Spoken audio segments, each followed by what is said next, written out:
시청자 여러분 안녕하십니까? 대전의 한 스쿨존에서 발생한 음주운전 사고 이후 관리와 처벌을 강화하자는 목소리가 커지고 있습니다.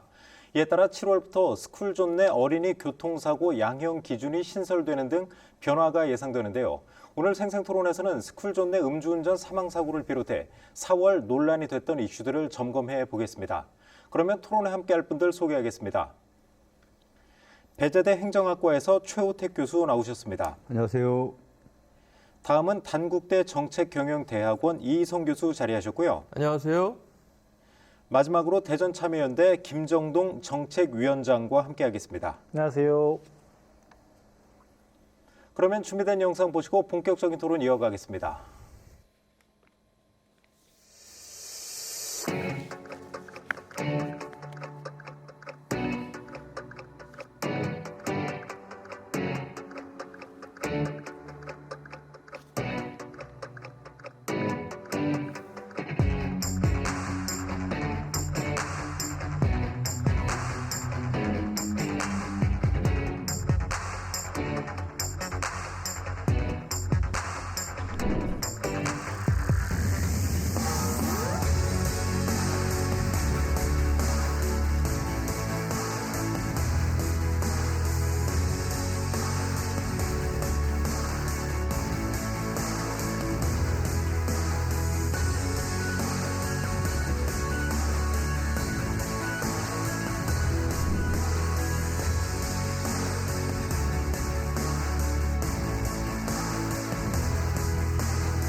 네, 바로 지난 8일이었죠. 이제 대전시 둔산동의 한 스쿨존에서 큰 사고가 났습니다. 이제 음주운전 차량이 스쿨존 내 보도로 돌진하면서 당시 이제 길을 걷던 초등학생 4명을 쳤는데 결국 이제 9살 배승아 양이 안타깝게도 이제 목숨을 잃었습니다. 이 사고로 여러 가지 이제 많은 분들이 추모도 하고 사회적 공분도 컸는데 문제는 그 이후에도 음주운전 사고가 끊이지 않는다는 건데요. 자, 최호택 교수님. 어떻게 보세요? 그 사고 이후에도 대전을 비롯해 전국에서 음주운전 사고가 계속 일어나고 있단 말이에요. 이런 걸 어떻게 좀 보세요? 네, 지금 이제 백주 대낮에 어떻게 보면은 초등학생이 이제 음주운전차에 치여서 이제 사망하는 사건이 일어났는데요. 너무나도 안타깝고 저도 이제 현장을 한번 가봤습니다. 네. 추모도 하고 오고 또 제가 과거에 이제 살던 곳이 그곳이었는데요. 그곳이 그러니까 어떻게 보면 이제 정기적으로 사고가 나는 곳이에요. 상당히 원래요? 원래 예. 사고가 정말 많은 곳인데 이번에 가보니까 그때 당시에 만약에 이제 그런 사고가 났을 때 그것을 조치를 좀 취했더라면 하는 안타까움이 좀 있었습니다. 그래서 보호 난간 같은 거 말씀하시죠? 그렇죠. 난간이라든지 중앙분리대나 이런 것들이 전혀 이제 지금 구비가 안 돼 있기 때문에 네. 이번 사고가 난 것이 아닌가 하는 생각을 해봅니다. 그리고 이제 아까 말씀하신 대로 갈마동 음주 사건이라든지 역주행 차량이었었죠. 예, 그렇습니다. 그리고 제가 이제 그 충남 자치경찰위원회 좀 위원으로 활동을 하고 있는데요. 네. 이번 달에 이제 보고한 결과를 보니까 지금 그 음주운전 통계가 작년에 비해서 오히려 올해 증가하고 있는 그런 추세에 있습니다. 그러니까 이런 음주운전 사고나 이런 것들이 많은데도 불구하고 이렇게 된 것은 아직까지는 경각심이 좀 덜한 것 같고요. 그리고 이런 사고가 났을 때 정말 잘못하면 평생 동안 내가 사회생활을 할 수 없겠구나 이런 생각을 갖는 것이 아니라 대부분의 판결들이 이제 너무 약하게 나오고 있지 않습니까? 네. 음주운전으로 인해서 사망사고가 일어나는데도 가해자에게는 초범이니까 예를 들어서 집행유예를 한다든지 이런 것은 사실은 있을 수는 없는 일이거든요. 그래서 이런 그 낮은 처벌 수준이라든지 그리고 이제 한국 사회가 가지고 있는 어떤 특징적인 문화가 있는 것 같아요. 음주 문화에 대해서는 좀 관대한 네. 그런 것들이 있고 사실 우리 같은 경우는 퇴근 이후에 바로 집에 가시는 분들이 많지가 않잖아요. 꼭 어디 좀 들렸다 가는 경우도 있고 그러는데 네. 외국에 살다 보면은 외국 사람들 같은 경우는 거의 이제 바로 퇴근을 하죠. 그래서 그렇죠. 차를 놓고 자기 집 주위에 펍 같은 데 가서 간단하게 한 잔을 한다든지 이제 이렇게 하다 보니까 우리나라와 같은 이제 이런 사고들이 많이 나지는 않는데 그래서 앞으로 이 코로나 이후에 우리 어떤 그 음주 문화, 그다음 퇴근 문화 이런 것들도 좀 바뀌어야 되지 않을까 하는 생각을 좀 해봅니다. 네. 그 이희성 교수님은 좀 어떻게 보세요? 이제 최우택 교수님은 좀 경각심이 낮아진 것 같다. 그리고 이제 올해 들어서 좀 작년보다 늘었다는데 아무래도 코로나19가 좀 이제 완화되면서 술자리가 좀 많아진 영향도 있지 않을까 좀 그렇게 좀 보거든요. 어떻게 보세요? 이번에 가해자가 이제 퇴직 공무원이라고 하시더라고요. 그렇죠. 퇴직 공무원이시면 그분이 평생 이제 공직자로 살아오시면서 아무래도 뭐 도덕성이라든가 윤리적인 측면에서는 굉장히 좀 훈련이 되셨을 텐데 이 음주를 하고 운전을 하시는 분들을 보면은요. 굉장히 좀 음주운전에 대한 어떤 인식을 좀 안이하게 갖는 게 아닌가라는 생각이 들고 특히 네. 지금 대낮 음주 관련된 사고들이 계속 늘어나지 않습니까? 그렇죠. 이 사건이 있은 이후에 충남경찰청에서도 대대적인 대낮 음주 단속을 했더니 10억 건 이상 또 적발이 됐다는 거예요. 이런 부분에 있어서 음주를 하시는 분들이 아마 단속 사각지대라고 하는 시간대를 좀 이렇게 또 선택을 해서 또 음주를 하시고 운전을 하는 게 아닌가 이런 생각이 들어서 이러한 부분에 대해서 좀 인식이 좀 전환돼야 된다. 그리고 최우택 교수님 말씀하셨지만 처벌 규정도 좀 이제 무기징역까지 할 수 있도록 규정은 강화했지만 실질적으로 대부분 2심에서는 감형이 되고 네. 감형이 되면 이제 솜방망이 처벌로 이제까지 보니까 최고 구형한 경우가 8년 이상을 넘은 경우가 없습니다. 이러한 부분도 좀 법은 강화됐지만 적용하는 부분에서의 좀 이런 솜방망이 처벌 이런 것도 하나의 요인이 아닐까 이런 생각이 좀 듭니다. 네. 그 김성동 정책위원장님은 좀 어떻게 보세요? 뭐 두 분 말씀하시는 게 확실히 이제 경각심이 좀 낮은데 지금 음주운전에 대해서 그 요인 중에 하나가 처벌 수위가 좀 너무 낮은 거 아니냐 이런 좀 지적을 하셨단 말이에요. 어떻게 보세요? 처벌은 분명히 높아진 건 사실이거든요. 네. 과거보다 음주운전에 대한 처벌 수위는 상당히 높아졌죠. 아마 기억하시는 분들도 있겠지만 과거에는 그냥 적발이면 벌금으로 대부분 끝났었는데 지금은 초범이고 단순 적발이라 하더라도 집행유예까지 말 그대로 실형까지 가는 경우도 많이 늘긴 했습니다. 네. 근데 이 정도로도 부족하다라는 의견들이 있는 거고 우리 이성 교수님이 말씀하신 것처럼 걸리지 않으면 된다라는 인식이 생각보다 더 큰 거거든요. 이걸 하면 안 되는 이유가 음주운전은 사회적으로 문제도 있고 나뿐만이 아니라 타인에게 큰 피해를 줄 수 있는 범죄 행위라는 것에 대한 인식이 낮고 네. 오히려 걸리지 않으면 할 수 있다.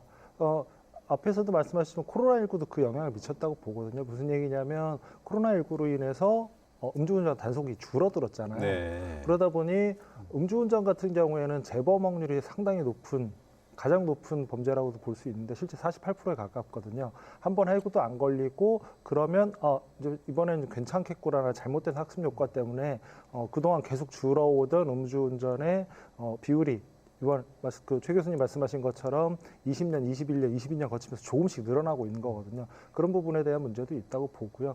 그리고 적정한 처벌, 단순히 이게 재판으로서의 처벌만이 아니라 사회적 인식, 우리가 사회적으로 음주운전자들에 대해서 어떻게 쳐다볼 것인가 이거에 대한 인식도 좀 더 강해져야 되지 않나 싶습니다. 네. 최우택 교수님, 예, 덧붙이실 그럼- 말씀 있으면. 좀 아무래도 이제 이 시점에서 이제 외국 사례를 좀 뭐 얘기를 해주는 게 네. 좋지 않을까 싶은데요. 예를 들어 이제 노르웨이 같은 경우에는 예를 들어 2번 걸린다. 그러면 평생 동안 면허증을 딸 수가 없습니다. 아, 그래요? 예. 네, 그렇게 하기도 하고 태국 같은 경우에는 음주가 한번 걸리게 되면 뭐라 그럴까요? 이게 안치실 있지 않습니까? 네. 시체인데 그것은 시체를 닦게 하는 그런 또 엄한 또 벌까지도 주거든요. 그러니까 네. 이제 뭐 이건 이제 극단적인 얘기는 하지만은 이제 그 해외에서는 그만큼 이 음주 운전 또 음주 사망 사고에 대해서는 강력하게 좀 대책을 하고 있기 때문에 우리나라에서도 이 문제만큼은 정말로 좀 강하게 해서 정말 우리 스스로가 또 우리 이웃 가족을 지킬 수 있는 그런 문화가 좀 됐으면 좋겠다 하는 생각을 좀 해봅니다. 네. 저도 이제 사고 바로 다음 날 이제 당직 근무를 서면서 이제 배승하 양 사고를 직접 취재하고 이제 중앙방송에 보도도 했었는데 그때 이제 마음은 배승하 양이 숨진 건 좀 안타깝지만 결국 이제 이 보도, 이 사고를 계기로 해서 좀 뭔가 바뀌었으면 좋겠다. 이제 그런 생각을 좀 갖고 있었거든요.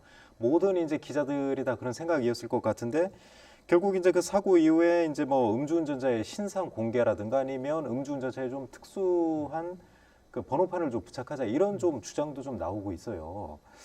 근데 이제 뭐 운전자의 신상 공개가 좀 낙인 찍기다 이런 좀 비판도 있고 한데 교수님은 좀 어떻게 보세요? 네, 저는 뭐 합당한 그런 그 법안을 만들고 있다. 뭐 그런 아, 생각을 예. 하고 있고요. 지금 아까 우리 저 김종동 그 위원장께서 얘기하신 대로 우리가 지금 만들어 놓은 법은 그러니까 어떻게 보면은 전 세계에서 가장 무겁게 지금 정해져 있어요. 네. 뭐 최고 무기징역까지 갈 수 있도록 이렇게 만들어 놨기 때문에 법적으로는 더 이상 이제 갈 게 없는 거고 그러나 이제 그거 가지고 지금 안 되니까 또 다른 투 트랙으로 나가야 되는데 바로 이제 그런 가해자에 대해서 사회생활하는데 좀 지장을 줄 수 있도록 좀 엄별을 쳐야 되는 건데 그 중에 하나가 이제 말씀하신 대로 지금 이제 하태경 의원이 발의한 그렇죠. 거잖아요. 예. 예, 이제 신상을 공개하는 방안이고요. 또 하나는 지금 또 다른 그 이상헌 의원도 이제 음주 차량에 대해서는 특수 번호판을 좀 붙이는 것이 뭐 좋지 않느냐 그건 이런 작년 말에 이제 했었죠. 했는데 저는 뭐 두 가지 다 도입해야 된다라고 저는 생각을 하는 거고요.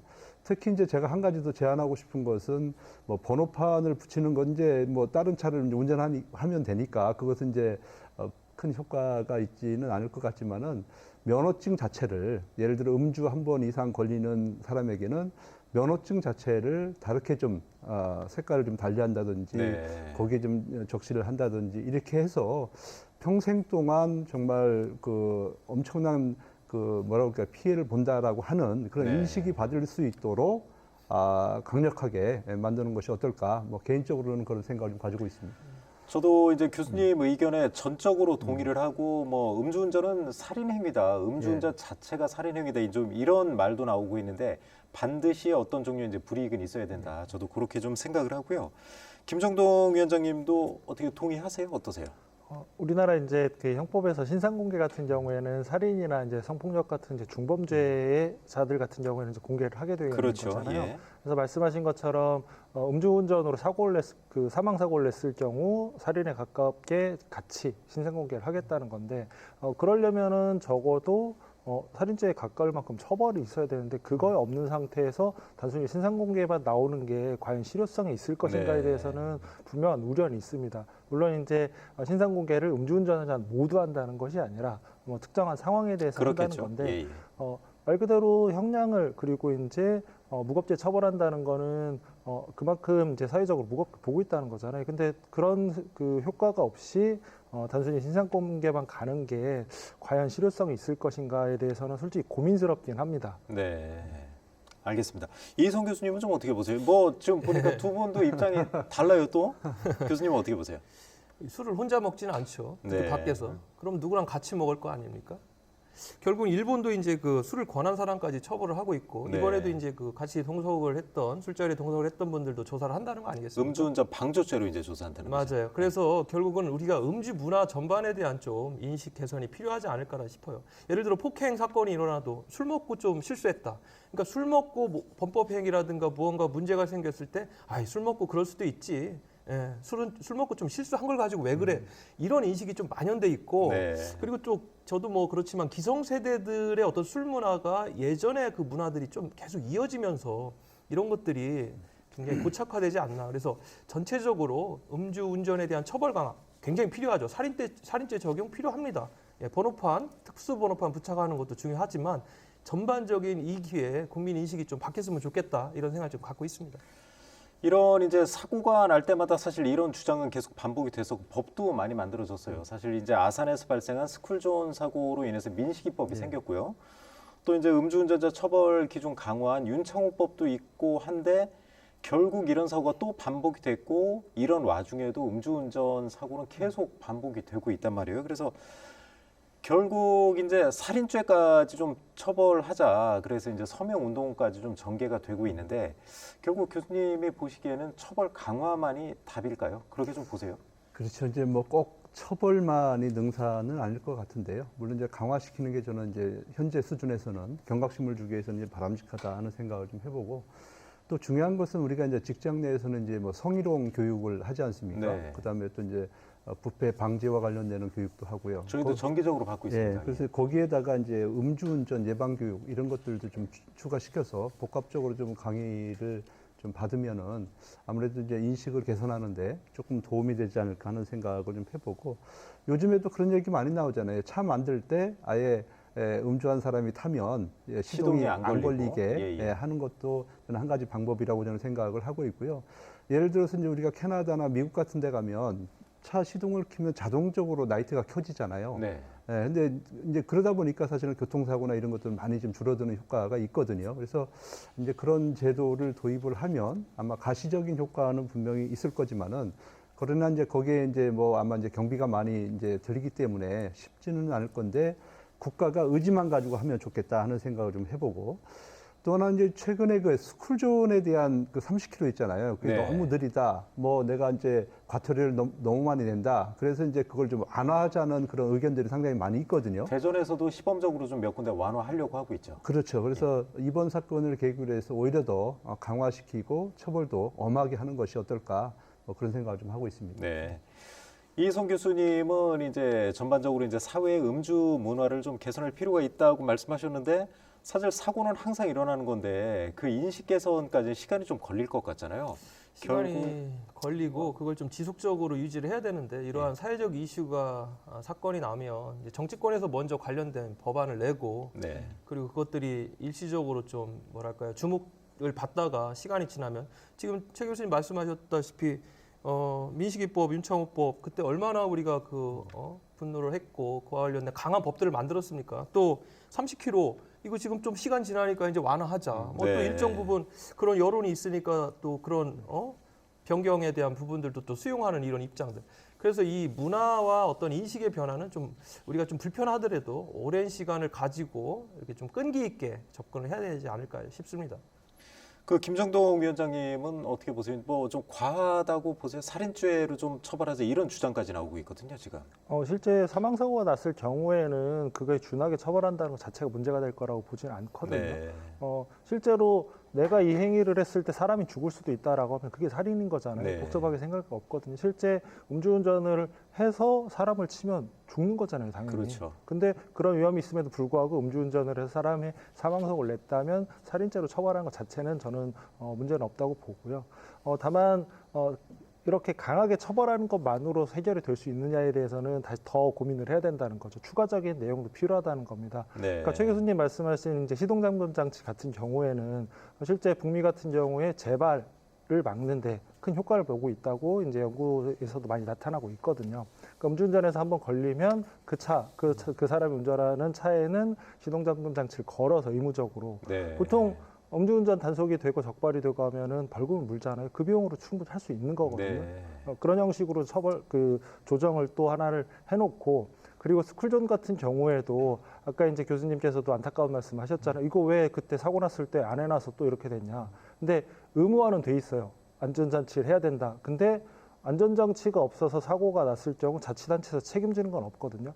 만약에 이런 것들을 개선을 해서 스쿨존에서 안전장치가 없음으로 인해서 사고가 났을 경우 자치단체에서 민형사상 책임을 져야 된다고 하면 당연히 할 수밖에 없겠죠. 이런 것들을 복합적으로 고민을 하는 것이 적어도 이번 안타까운 그 사망 사고에 대해서 우리가 할 수 있는 사회적으로 할 수 있는 길이 아닌가라는 생각도 해봅니다. 네. 이제 우리 한국 사람들이 얼마나 이게 지금 이 부분에 대해서 관대하고 또 이 부분에 대해서 좀 아니라는 생각을 가지고 있냐면 제가 이제 그 공직사회에 주로 이제 징계위원회 많이 참여를 합니다. 네. 아직까지도 공무원들 징계위원회 가보면 한 50% 이상은 다 음주운전입니다. 아, 그래요. 근데 이제 공직자가 음주운전을 하게 되면 뭐 승진이고 뭐고 다 이제 포기를 해야 되는 그렇죠. 상황이거든요. 예.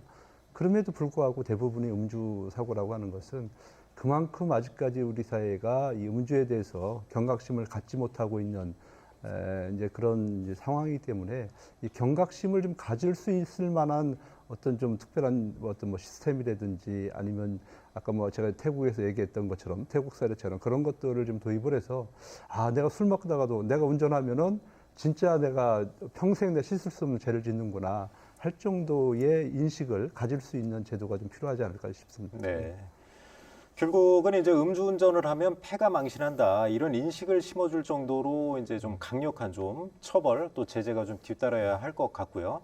그리고 이제 뭐 우리나라 정보통신 강국 아니겠습니까? 그래서 이제 음주운전자 차량에는 반드시 이제 시동 걸 때 음주 측정을 반드시 하도록 의무화한다든지 그런 것도 좀 보완이 필요할 것 같습니다. 자, 다음 주제로 한번 넘어가 볼까요? 이제 뭐 정치권 얘기 좀 해보겠습니다. 이제 2021년 민주당 전당대회 돈봉투 사건과 관련해서 대전이 이제 논란의 좀 중심에 섰습니다. 이제 그 핵심 인물로 꼽히는 강래구 한국감사협회장이 이제 대전분 아니겠습니까? 이제 민주당 전 동구위원장을 했었는데, 자, 그래서 이제 뭐 지금 지역 정치권도 많이 술렁이고 있어요. 그 이혜성 교수님은 어떻게 보세요? 이 뉴스 계속 보고 계시죠? 예, 2021년 민주당 전당대회 때 일어났던 사건이고요. 네. 그 당시 이제 이정근 이후에 이제 사무부총장을 역임했던 이정근 전 부총장의 녹취록이 이제 모 방송사에서 알려지면서 이제 이게 사건이 불거졌고 네. 그 전에 이제 검찰이 이 부분에 대해서 충분히 자료를 갖고 있었던 것이고요. 아무튼 민주당은 상당히 큰 위기다 이런 생각이 듭니다.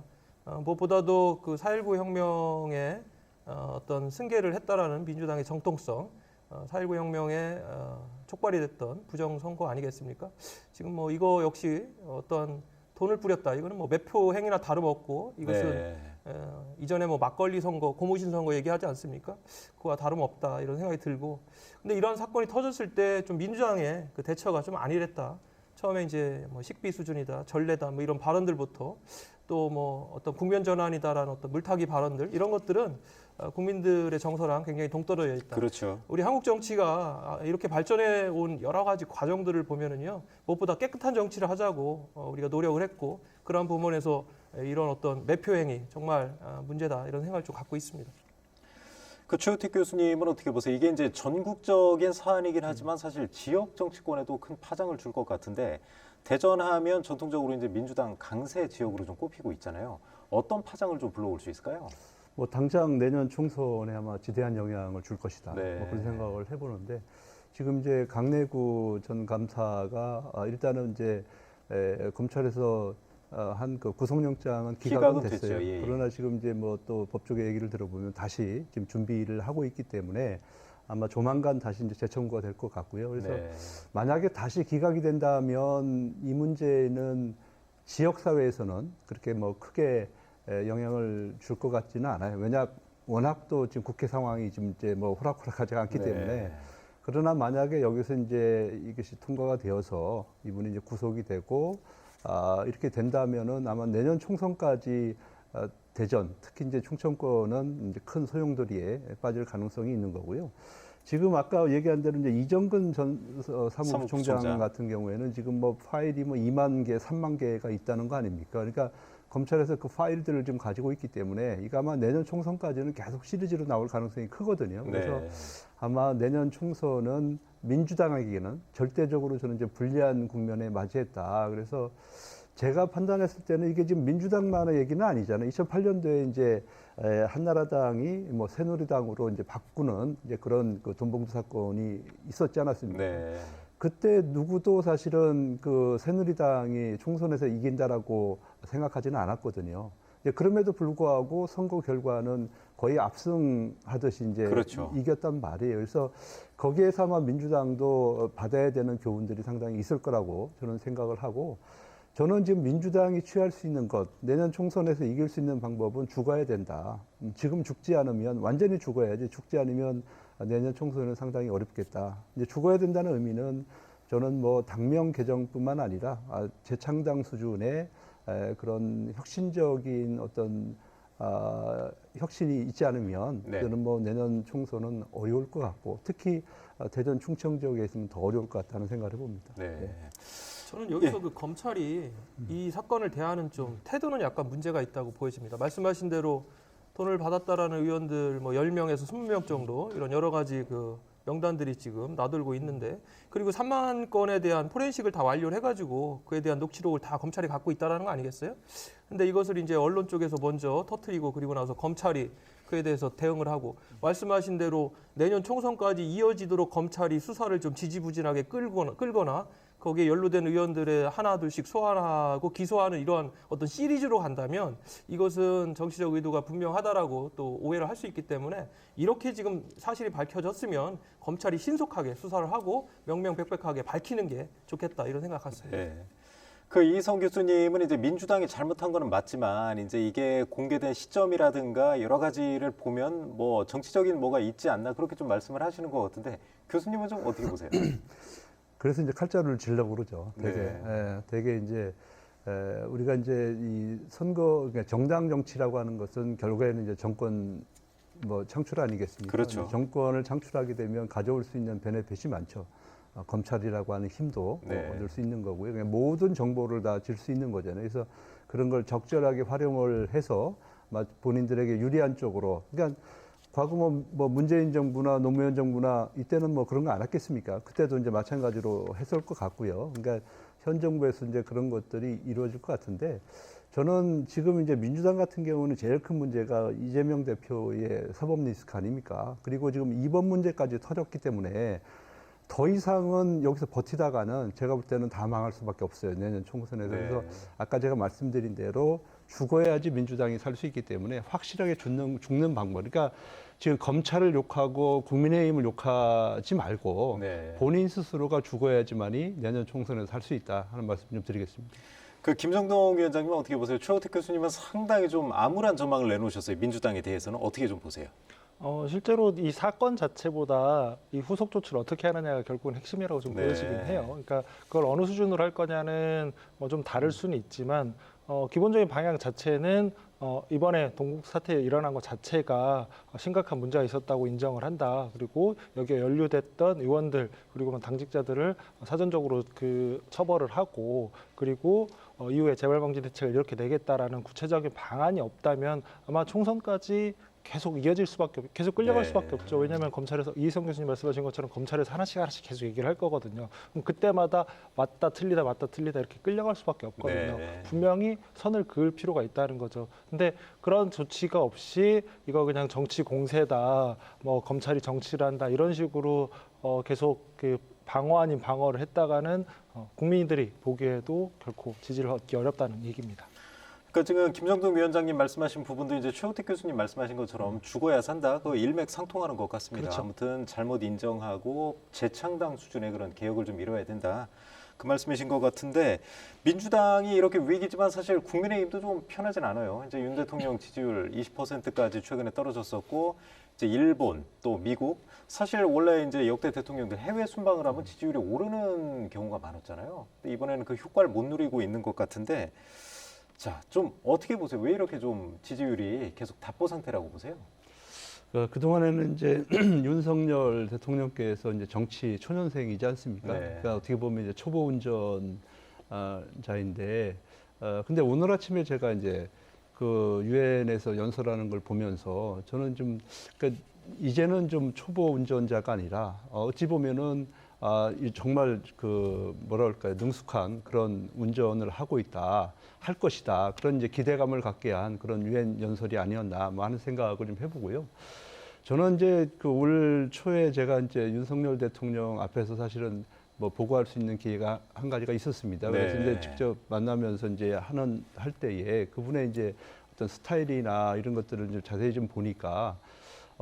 상당히 좀 자유분방하신 분이더라고요. 그러니까 틀에 갇혀서 하는 것을 좀 싫어하시는 것 같고, 그 다음에 뭔가 모든 것이 판에 짜여져서, 그러니까 이 보고서 읽는 문화가 아니라, 그때그때 본인이 가지고 있는 그 능력이라든지 노하우나 이런 것들을 가지고서 이렇게 순발력 있게 대처하는 이제 그런 모습을 제가 볼 수가 있었는데요. 네.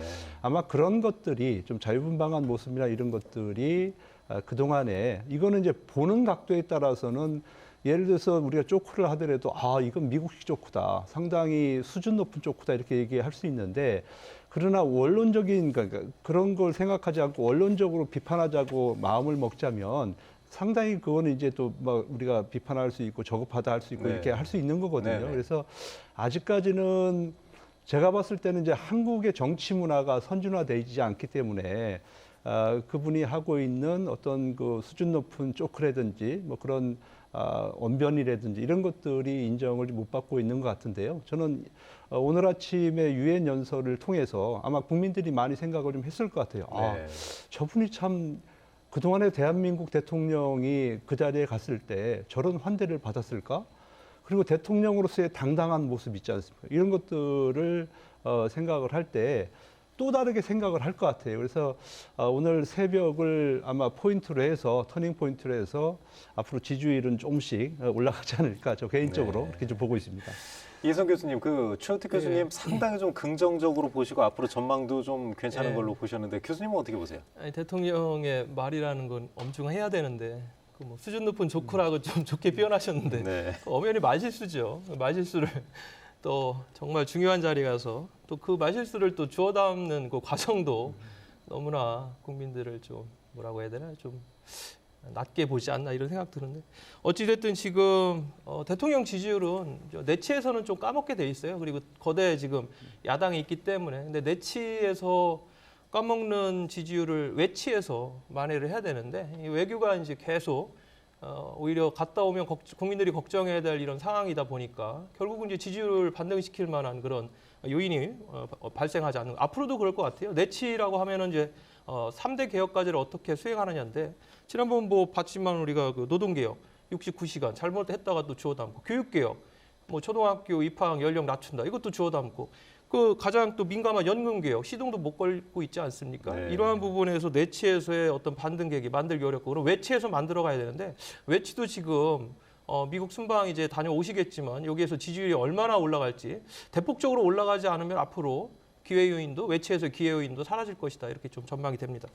김정동 위원장님은 어떻게 보세요? 이제 지역에서도 사실 충청권에서도 윤 대통령 지지율이 썩 높진 않거든요. 그렇죠. 예, 어떻게 좀 보세요?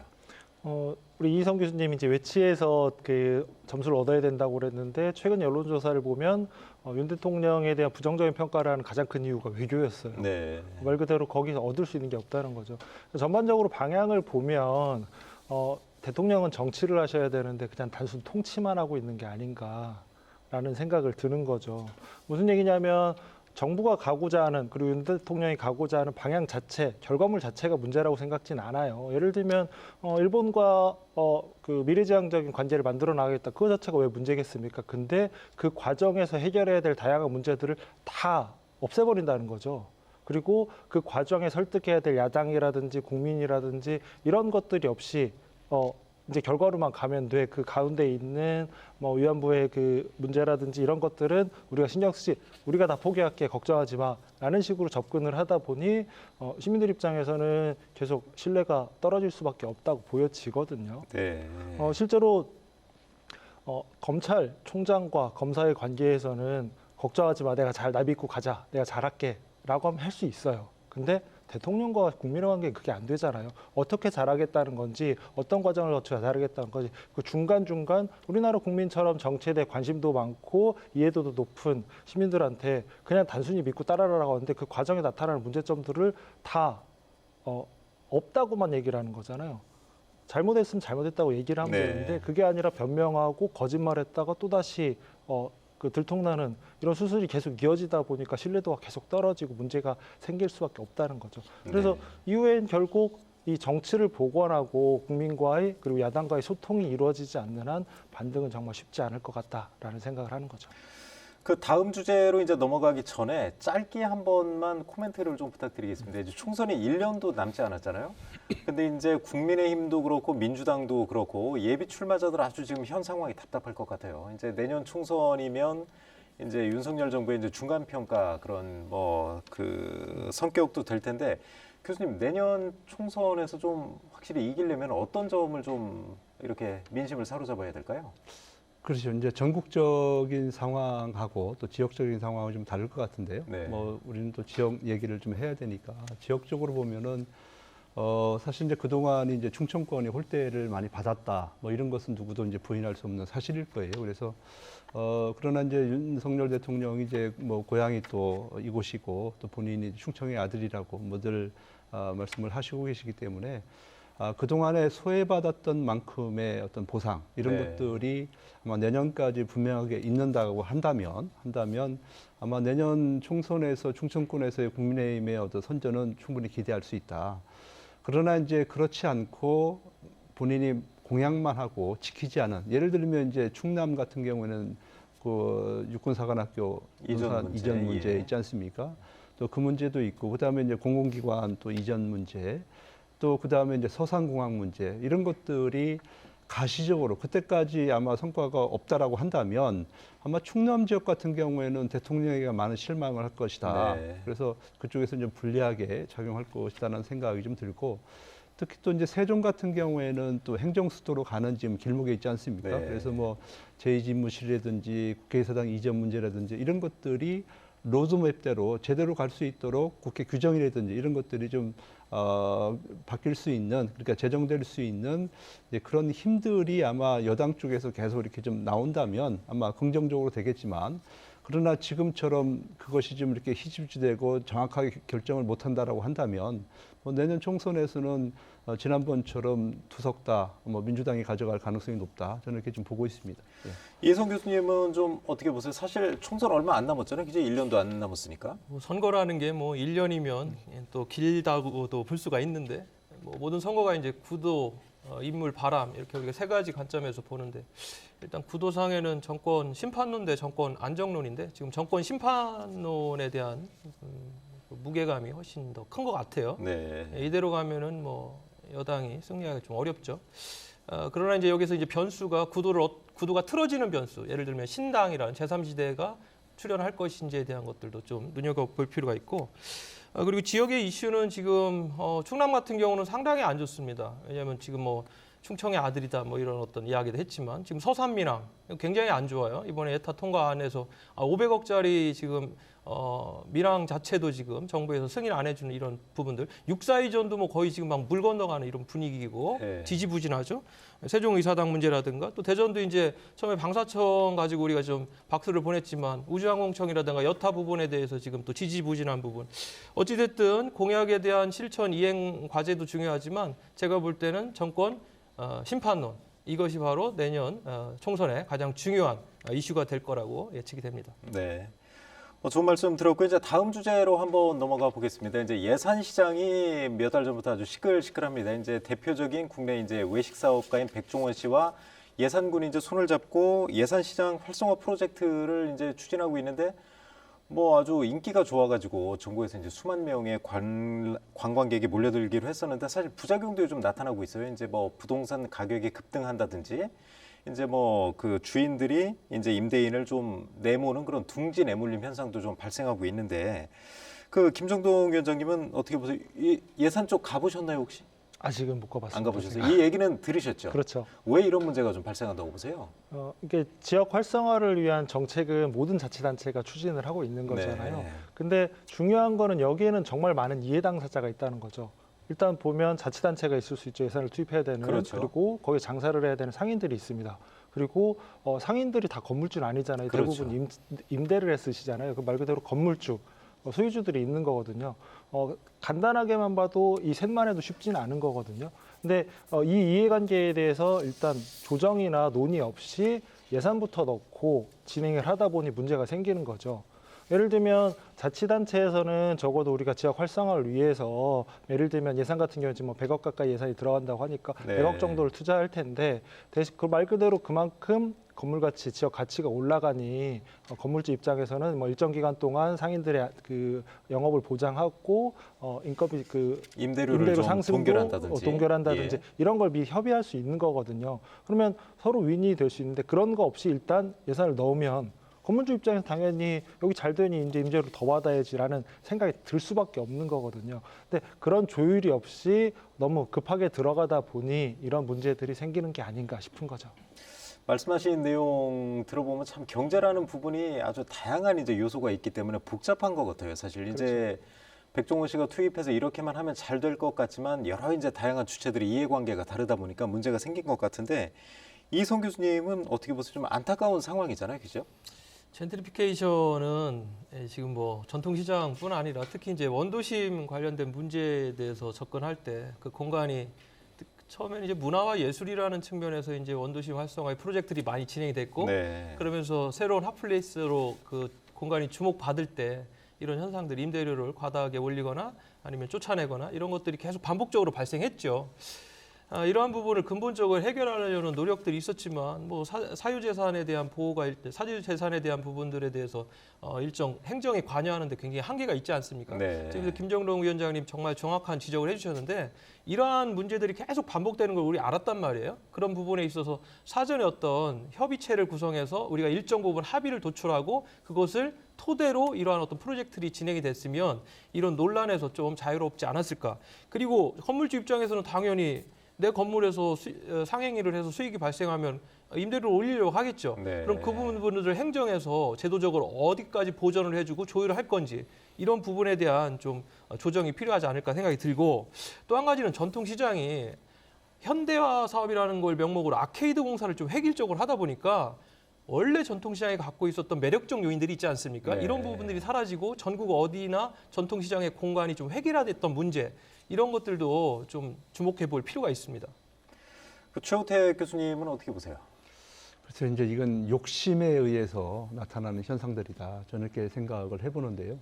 예전에도 제가 그 예산시장을 가봤었고요. 네. 최근에도 이제 예산시장을 가봤는데 예전과 비교하면 완전히 뭐 천지가 개벽한 거죠. 아, 사실은. 프로젝트 진행 이후에 가보셨어요? 네, 그럼요. 가봤죠. 가서 고기도 먹고 왔습니다. 네. 네, 근데 예전 같은 경우는 정말로 이제 우리가 인구 소멸 지역에 맞게 거의 뭐 사람을 찾아볼 수 없을 정도의 그런 낡은 곳이었고 이렇게 했는데 이제 백종원 씨가 여기 이제 고향이지 않습니까? 네. 여기가 고향이고 보니까 자기 중학교 때인가 이제 서울로 전학을 간 것 같아요. 그러니까 그래서 이제 고향에 대한 더 애착이 좀 크고 그래서 이제 고향에 뭐 한 지금 2, 30억 정도 지금 투자를 했다는 거잖아요. 본인이 네. 투자를 하면서 이렇게 진행을 해나가는데 그러니까 이 시장 안에서는 뭐 큰 문제는 없는 것 같아요. 그러나 이제 시장 밖에 있는 건물들이나 이제 이런 것들 이제 식당이나 이런 데가 좀 문제가 좀 있는 것 같은데 저는 이제 왜냐하면 이제 우리가 기본이라고 그러잖아요. 그러니까 백종원 씨가 투입되기 전에는 예산시장은 솔직히 해서 관심을 받지 못한 지역이었어요. 아무것도 그렇죠. 아니었어요. 예, 예. 그러니까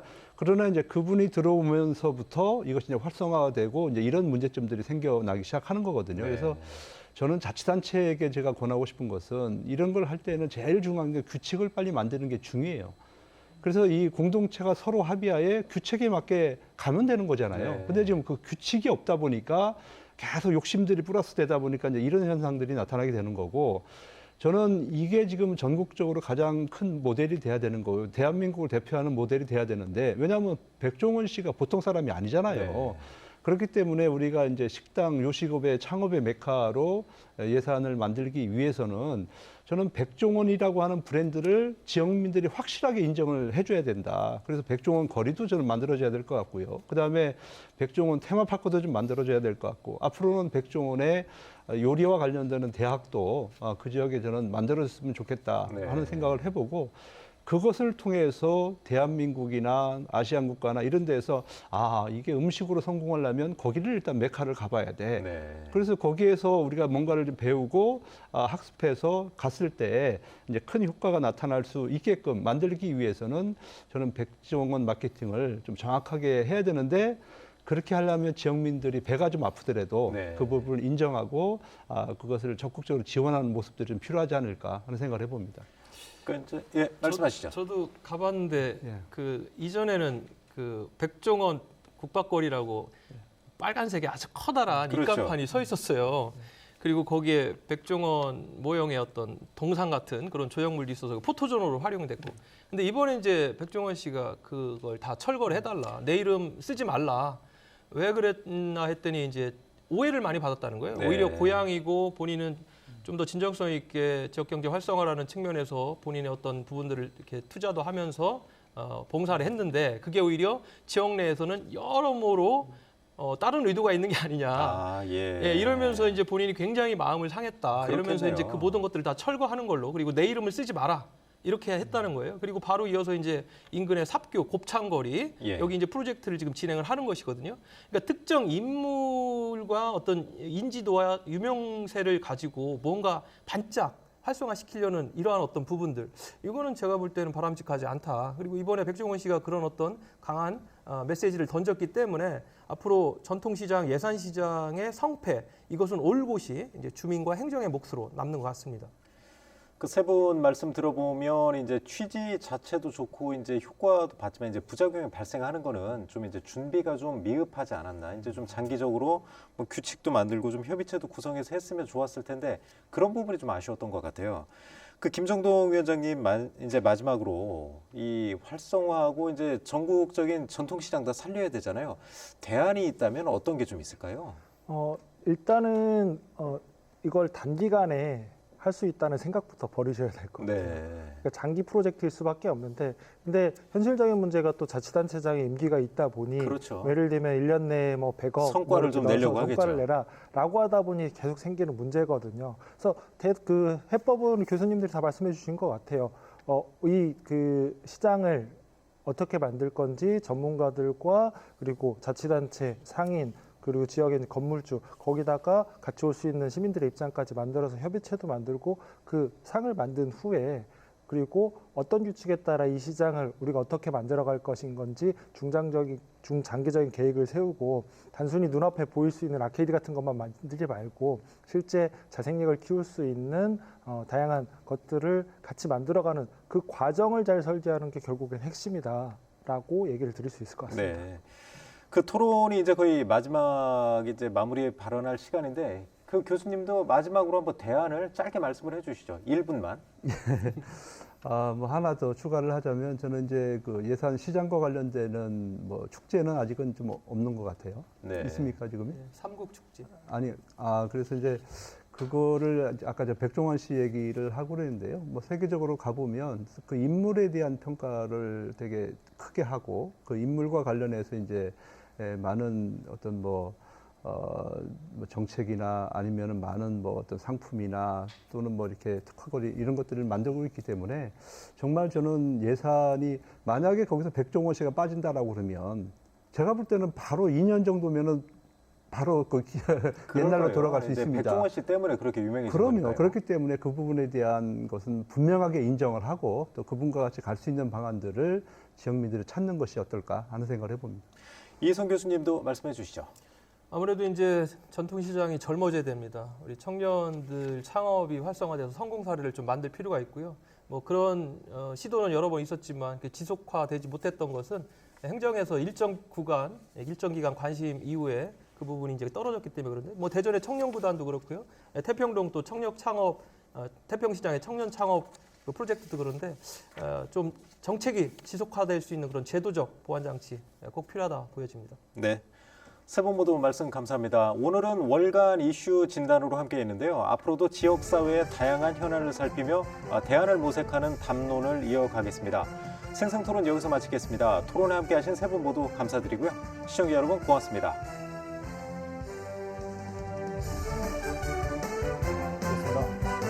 고맙습니다. 글쎄. 삼국축제 국화, 국수, 국밥.